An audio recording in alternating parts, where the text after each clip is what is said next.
So I decided I'm going to get rid of the stock air intake. The carburetor rebuild went terrible.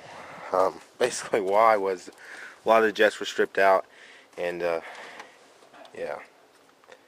So yeah. And I couldn't remove some jets altogether. But I went ahead and reworked all the vacuum lines I didn't need and plugged up the ones I did need. I only needed the vacuum assist from the distributor. There is no vacuum assist from my brake booster for some reason. I have no idea why. But, well, I guess that's it right there. That's already hooked up. And this is a thing to let the exhaust go into the carburetor. I'm going to plug that up. I have this air intake. I had to get an adapter because this is 3-inch, 3" and 1/4. So this goes here. Well, should. There we go. Like that. And then this is the 5" one. There we go. And then the air filter, of course. Comes with air filter. And then I had to cut my own. Four-wheeler goes by. I had to cut my own threaded rod.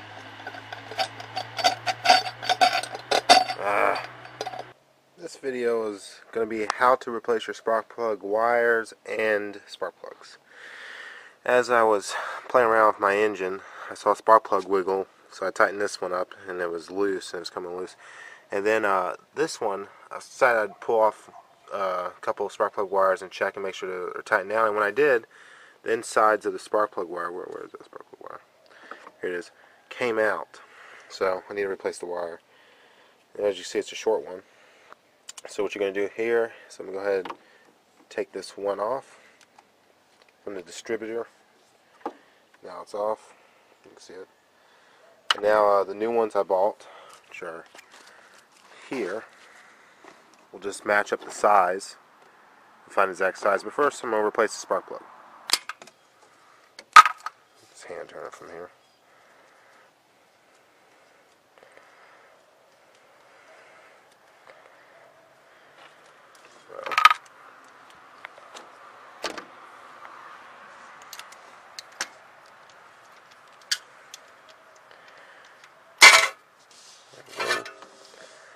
Check the threads. Threads look good.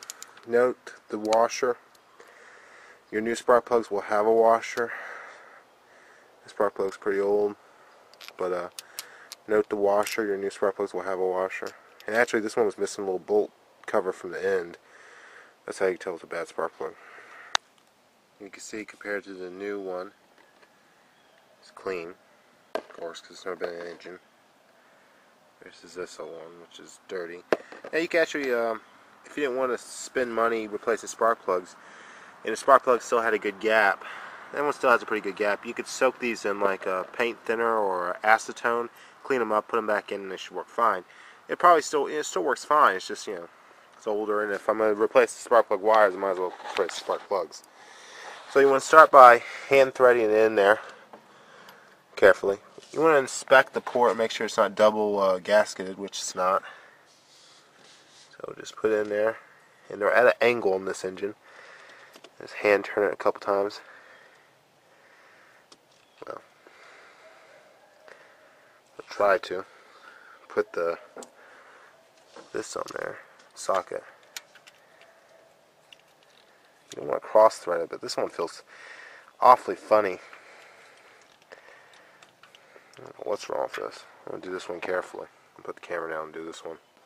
Alright, now I got that one tightened in there, and I don't think it was cross-threaded. I think it's just giving me a little problems. But anyway, now we're going to do the spark plug wire. That way we don't forget and mix them up. And you just take your old spark plug wire, if you have one, and compare it to the new one. This one, the new one is only ½ inch longer, and I compared it to all the other ones, and that's the closest comparison. So first, here's the diode part, or not diode, but part of the spark plug.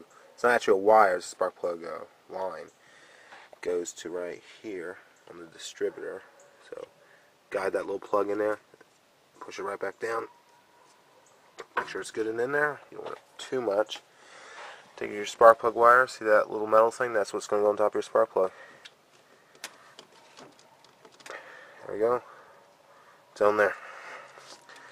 Alright, I just got to do this 8 more times, even though it's a 4-cylinder that has 8 spark plugs. So I'm going to do that and film it afterwards. All my spark plug wires lead, and the ones from the spark gap generators go to the distributor. One thing I didn't like about the spark plugs I bought were they didn't make them long enough I can go around the engine. Around this way I have to go over the valve cover, which I don't like doing. There's a defect in this one. As you can see, it doesn't come out there, it comes out the top. That shouldn't be a problem, but I don't like that. But I'm going to rip open a spark plug and so I can show you guys what's inside one of my old ones. First you got the place that connects to the spark plug, and then it goes to the outside here. Clips on the outside, and inside you got basically 2 types of silicone, I believe, that might be impregnated with fiber optics. I don't know. I really don't know what exactly. I know it's not wire though. So yeah. But we'll start it up here in a second and hear how it sounds. I could tell by some of my spark plugs that at least my back left cylinder needs piston rings. Back left cylinder, just the back cylinder. There's a lot of oil in that one. But anyway. So we're going to start it. Stupid bent key. It's priming.